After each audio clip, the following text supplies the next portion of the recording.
আপনি ওঠার সময় নামার সময় আরো যারা এই যে এই চ্যালেঞ্জটা নিয়ে পাহাড়ে ওঠার চেষ্টা করেন, হিমালয়ে জয় করার চেষ্টা করেন, অনেকের মৃতদেহ দেখেছেন বলেছেন। একটু বলবেন আসলে আপনার তখন কেমন লেগেছে, আসলে আপনি কেমন তাদেরকে কেমন দেখেছেন? ওই যে মৃতদেহ দেখে যেটা ফার্স্ট মনে হলো আর কি যে they are the most motivated person at that time. ওই সময়টায় যে এভারেস্ট ক্লাইম্ব করতে যাচ্ছে, পৃথিবীর সর্বোচ্চ চূড়া ক্লাইম্ব করতে যাচ্ছে, এর চেয়ে বড় মোটিভেশন তার হতে পারে না। তো ওই যে কিছু জিনিস থাকে যেটা আমরা কন্ট্রোল করতে পারি না পর্বতে, হঠাৎ করে তুষারধস চলে আসা, তুষার ঝড় হওয়া।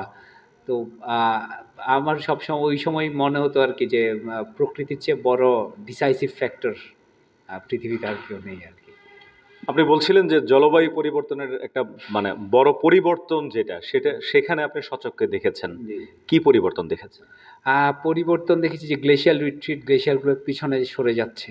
একটা সময় যেটা হয়তো এভারেস্টের ক্ষেত্রে গোরাকশেপ পর্যন্ত খুম্বু আইসফলের বিস্তৃতি ছিল, সেটা পেছন সরে যেতে অনেক পেছন দিকে সরে গেছে। অনেক বেশি গ্লেশিয়াল লেক সৃষ্টি হচ্ছে। দেখতে খুব সুন্দর, পান্না সবুজ রং, নীল রঙের। কিন্তু এগুলা তো আ উম গ্লোবাল ওয়ার্মিং এর প্যারামিটার। তো আমি অসংখ্য পরিমাণে গ্লেশিয়াল লেক দেখেছি সৃষ্টি হতে উপর থেকে। তো আমরা যে আমাদের এখানের অ্যাক্টিভিটির ফলে যেগুলা হচ্ছে এটা তো বলার অপেক্ষা রাখে না। তো আ এছাড়া যদি আমি বলি যে অনেকগুলা সেটেলমেন্ট হচ্ছে আ চলে যাচ্ছে কারণ ল খুব কম পরিমাণে স্নোফল হচ্ছে লাস্ট কয়েক বছর ধরে। তো এই জিনিসগুলো আমার আসলে এই অভিযানে দেখার সুযোগ হয়েছে আরকি। আচ্ছা, আরেকটা বিষয় সেটা হচ্ছে যে আপনি পরিবার থেকে বিদায় নিয়ে গেছেন, দেশের মানুষ থেকে বিদায় নিয়ে গেছেন সেখানে। কখনো কি মনে হয়েছে যে আমি আর ফিরবো না?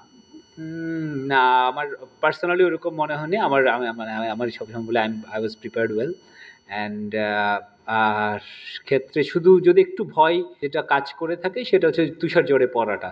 তো এইটা তো আমার হাত ছিল না এবং এটা কতক্ষণ চলবে আমি জানতাম না। তো এটা তখনই ১ম বারের মতো মনে ভয় ঢুকলো। এইটা আর কতক্ষণ চলবে? আর খুব বেশিক্ষণ হলে তো আমার তুষারপাত বা এগুলো হতে পারে। চোখে কাদেরকে দেখেছেন তখন? চোখে না আমি আমি ভিজুয়ালাইজ করার চেষ্টা করছিলাম যে আমাকে এখান থেকে ঠিকঠাক ফিরতে হবে। আমি আসলে ওরকম কিছু নয় আরকি। ভিজুয়ালাইজ করছিলাম যে ঠিকঠাক ফিরতে হবে।